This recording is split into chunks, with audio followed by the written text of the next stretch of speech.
ব্রণ কিন্তু ত্বকের সমস্যা নয়, এটা কিন্তু আপনার ভিতরের সমস্যা, গাটের সমস্যা।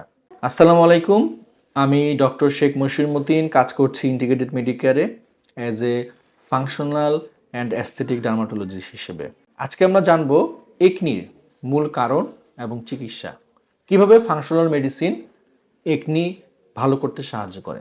একনি সমস্যার সমাধানের জন্য আমরা কনভেনশনাল মেডিসিনের ক্ষেত্রে কি করি, সাধারণত কিছু ক্রিম এবং অ্যান্টিবায়োটিক দিই, যেটা স্কিনের উপরের ভাগটাকে ঠিক করে, কিন্তু ভিতরে ইন্টারনাল সমস্যাটাকে কিন্তু ঠিক করতে পারে না। ফাংশনাল মেডিসিন সে জায়গাতেই কাজ করে। ফাংশনাল মেডিসিন কি করে, সে রুট কজটাকে আইডেন্টিফাই করে ভিতর থেকে একনি ঠিক করতে সাহায্য করে। ভিতরের এনভায়রনমেন্টটা যদি আপনার ঠিক থাকে, তাহলে বাইরের একনি বা ব্রণ এমনি কমে যাবে। ফাংশনাল মেডিসিনের মতে একনি হওয়ার যে 5টি মূল কারণ হচ্ছে, এর মধ্যে 1 নম্বর কারণ হচ্ছে গাট স্কিন এক্সিস ডিসফাংশন। সবচেয়ে গুরুত্বপূর্ণ এটা। গাট যদি আপনার ঠিক না থাকে, তাহলে কি হবে, ব্যাড ব্যাকটেরিয়াগুলো বাড়বে, এন্ডোটক্সিন রক্তে চলে যাবে, ইনফ্লামেশন বাড়বে, স্কিন অয়েল গ্ল্যান্ডগুলো ওভার অ্যাক্টিভ হবে, যার ফলে একনি দেখা দিবে। আমরা কিভাবে বুঝবো যে আপনার এই ধরনের সমস্যা হচ্ছে?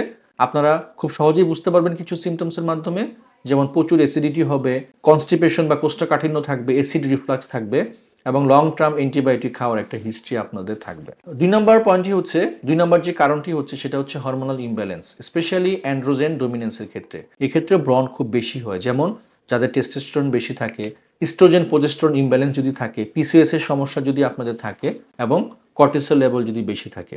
এই ধরনের ক্ষেত্রে আমরা দেখি যে জ লাইন, চিন এবং নেক এরিয়াতে একনি সমস্যাটা বেশি হয়। 3 নম্বর পয়েন্টের মধ্যে খুব গুরুত্বপূর্ণ পয়েন্ট যেটা হচ্ছে একনির কজের জন্য, রুট কজের জন্য দায়ী, সেটা হচ্ছে ইনসুলিন রেজিস্ট্যান্স এবং high blood sugar level. Insulin resistance যদি থাকে, হাই ব্লাড সুগার লেভেল, এটা কি করে, এটা সেবাম সিক্রিশন বাড়ায়, পোর্টটাকে ব্লকেজ করে দেয়, যার ফলে একনিগুলো ফ্লেয়ার করে। 4 নম্বর পয়েন্টের মধ্যে রয়েছে ক্রনিক ইনফ্লামেশন এবং ফুড সেন্সিটিভিটি। যে সকল খাবার একনিকে ফ্লেয়ার করতে হেল্প করে, এর মধ্যেও রয়েছে, গুরুত্বপূর্ণের মধ্যে রয়েছে যে ডেয়ারি প্রোডাক্টস, সুগার, গ্লুটিন, কিছু মানুষের ক্ষেত্রে গ্লুটিনও দায়ী, এবং আলট্রা প্রসেস ফুড। এগুলো কি করে, এগুলো ইনফ্লামেশন বাড়ায় শরীরে এবং একনিকে ফ্লেয়ার করতে সাহায্য করে। 5 নম্বর এবং সবচাইতে ইম্পর্টেন্ট, সেটা হচ্ছে যে মাইক্রো নিউট্রিয়েন্ট ডেফিসিয়েন্সি। এই ধরনের সমস্যার ক্ষেত্রে কিন্তু প্রায় ব্রণের সমস্যা দেখা দেয়, যেমন যাদের জিঙ্ক কম থাকে, ভিটামিন এ লেভেল কম থাকে, ওমেগা 3 কমে যায় শরীরে, ভিটামিন ডি লেভেল কমে যায়, এই ধরনের কেসে কিন্তু আমাদের একনি দেখা দেয়। তাহলে ফাংশনাল মেডিসিন কিভাবে আপনাকে হেল্প করবে এই ব্যাপারটায়? ফাংশনাল মেডিসিন কিছু বেসিক ইনভেস্টিগেশনের মাধ্যমে খুব সহজেই আইডেন্টিফাই করতে পারে যে আপনার শরীরের কোথায় সমস্যা হচ্ছে। যেমন গাট হেলথ আপনার ঠিক আছে কিনা, এই জন্য আমরা স্টুল এক্সামিনেশন করতে পারি। হরমোনাল প্রোফাইল করি, পিসিওএসএস এবং থাইরয়েড আছে কিনা জানার জন্য। Fasting insulin level, HOMA-IR test, ferritin, zinc এবং ভিটামিন ডি লেভেল। এছাড়াও ডায়েট এবং লাইফস্টাইল হিস্ট্রির মাধ্যমে আমরা বুঝতে পারি যে আপনার শরীরের একনির সমস্যা কতটুকু। ফাংশনাল মেডিসিন কিন্তু শুধু ফেজ দেখে সিদ্ধান্ত নেয় না। তাহলে ফাংশনাল মেডিসিন আপনাকে কি করবে? আপনাকে একটা ভালো ডায়েট প্ল্যান দিবে, যেটা হবে হচ্ছে সুগার ফ্রি ডায়েট, এবং আপনি অ্যাভয়েড করবেন soft drinks, dietary product, refined flower, হ্যাঁ, স্ন্যাক্স জাতীয় খাবার, এগুলো আপনাকে অ্যাভয়েড করতে হবে। আর কি কি খেতে হবে আপনার একনি থেকে ভালো হওয়ার জন্য? প্রোটিন রিচ ডায়েট খাবেন, ভেজিটেবলস খাবেন, প্রচুর ফাইবার খাবেন, ওমেগা 3 খাবেন, হ্যাঁ, যেগুলো সামুদ্রিক মাছে পাওয়া যায়।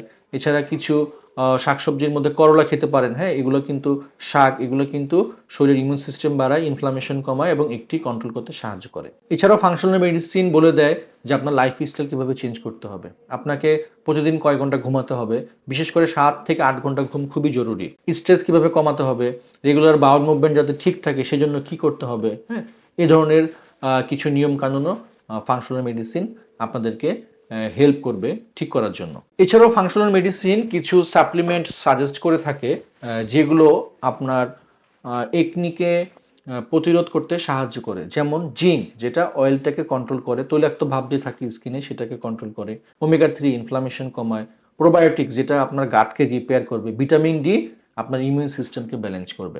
এছাড়াও ফাংশনাল মেডিসিনের পাশাপাশি আমরা কিছু থেরাপির মাধ্যমে বা কিছু প্রসিজারের মাধ্যমেও আমরা একনিটাকে ঠিক করতে পারি। তবে অবশ্যই ফাংশনাল মেডিসিনের আলোকেই আমরা এই প্রসিজারগুলো করি, কারণ ফাংশনাল মেডিসিন আপনার ইন্টারনাল এনভায়রনমেন্টকে ঠিক করবে, এবং প্রসিজার যেমন পিআরপি থেরাপি এবং মাইক্রোনিডলের মাধ্যমে আপনার স্কিনের যে উপরিভাগ সেটার সমস্যাটার সমাধান হবে। এক্ষেত্রে পিআরপি এবং মাইক্রোনিডলিং আমরা সাজেস্ট করে থাকি। পিআরপি হচ্ছে প্লাটিলেট রিচ প্লাজমা, যেটা মাইক্রোনিডলিং এর মাধ্যমেই আপনার স্কিনে প্রবেশ করে দেওয়া হয়, যেখানে থাকে হচ্ছে প্রচুর গ্রোথ ফ্যাক্টর। এগুলো কি করে? এগুলো আপনার একনি যে স্কারগুলো আছে সেগুলোকে ঠিক করতে সাহায্য করে। আপনি যদি শুধু ক্রিম বদলাতে বদলাতে ক্লান্ত হন, তাহলে হয়তো আপনার ব্রণ ত্বকের না, ভেতরের সমস্যা। আমি বলবো যে আপনারা ফাংশনাল মেডিসিনের আলোকে একনি চিকিৎসাটা নিন, আপনার ভিতরের এনভায়রনমেন্টকে ঠিক করুন। আশা করছি এই ধরনের সমস্যার সমাধানের ক্ষেত্রে ফাংশনাল মেডিসিন আপনাদেরকে অনেক হেল্প করতে পারবে। আমার ভিডিওটি যদি আপনাদের ভালো লাগে, ভিডিওটিতে লাইক করুন, কমেন্টস করুন। ধন্যবাদ সবাইকে। ভালো থাকুন, সুস্থ থাকুন। আসসালামু আলাইকুম।